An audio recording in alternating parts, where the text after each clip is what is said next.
Apple has unveiled 2 new iPhones overnight. It's trying to regain a market share from Samsung and other Android handsets. CNET Australia editor Seamus Byrne is at Apple HQ in California. All right, Seamus, it's the 5C and the 5S.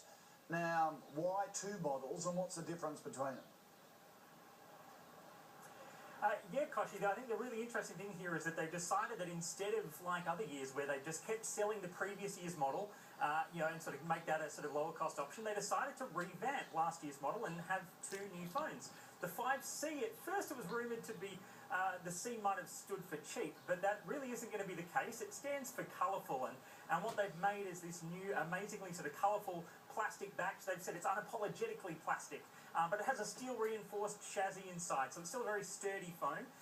But this is sort of that lower level model, but definitely not a cheap model.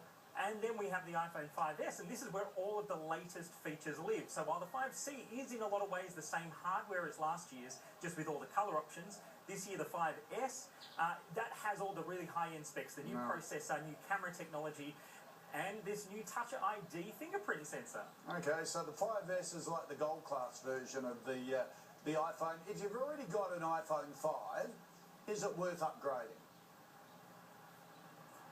I think a big one here will be for people who do want that better camera. That's going to be really important.